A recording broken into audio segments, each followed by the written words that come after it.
NIO, Xpeng ou encore BID et MG, des noms encore totalement inconnus il y a quelques années et qui font pourtant de plus en plus parler d'eux en Europe.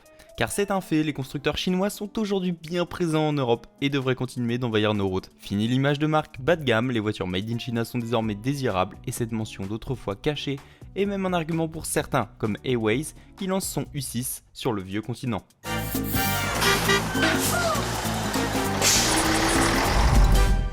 Une véritable offensive.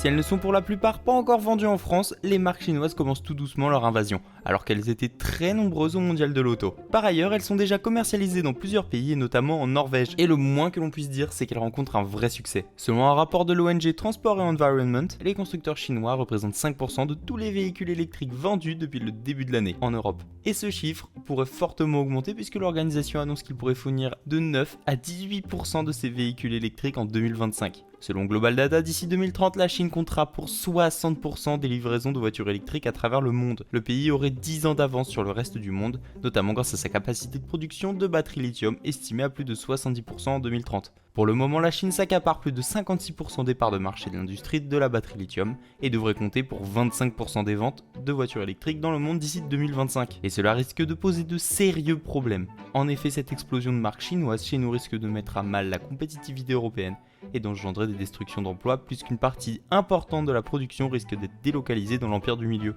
D'ailleurs, selon une étude de Chateau Dynamics, une voiture électrique sur 5 vendue en Europe est déjà assemblée en Chine. Et pourtant, seulement 18% des modèles électriques commercialisés chez nous sont de marques chinoises. En effet, de nombreux constructeurs européens délocalisent leur production en Asie, comme Dacia ou BMW. Des ventes qui stagnent en Europe. Mais alors que les marques chinoises sont en train de conquérir le vieux continent, les ventes de voitures électriques sont tout de même en baisse. Alors que leur part de marché est passée de 13% au second trimestre 2021 à 11% sur la même période en 2022, en France elle est de 12% actuellement, alors qu'elle était à 18% en Chine. Si l'offre devient de plus en plus vaste, il faudra compenser avec une baisse du bonus écologique à 5 000 € en 2023. Même si celui-ci a été augmenté à 7 000 € pour les ménages les plus modestes, alors que TNI tire la sonnette d'alarme, l'organisation propose également des mesures à mettre en place afin de relancer les ventes et inciter à l'achat de marques européennes.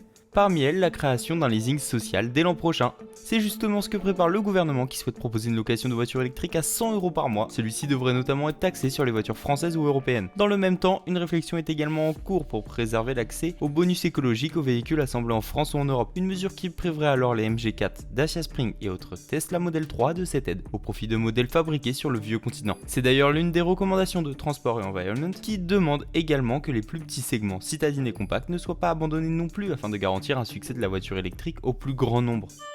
Le problème des voitures électriques fabriquées en Chine. Le problème des voitures électriques fabriquées en Chine est multiple. En effet, la production est plus polluante qu'en Europe à cause des centrales à charbon et le droit des travailleurs est plus faible qu'en Europe. Les constructeurs sont en plus obligés de faire transiter les voitures vers l'Europe en bateau, ajoutant là aussi une pollution supplémentaire. Mais les constructeurs chinois arrivent également en Europe avec leurs usines à l'image de NIO pour la fabrication des stations d'échange de batteries ou encore CATL pour la production des batteries. Les constructeurs chinois de voitures tardent toutefois à vouloir implanter leur usine en Europe. On se demande donc si Joe Biden n'a pas raison en créant un protectionnisme américain obligeant plus ou moins aux constructeurs de venir s'installer aux États-Unis pour vendre des voitures électriques dans le pays. Donc si la vidéo vous a plu, le petit like, les commentaires pour vous exprimer et surtout abonnez-vous, ça nous motive à continuer. On se donne rendez-vous ce mercredi pour les actus de Raoul. À bientôt.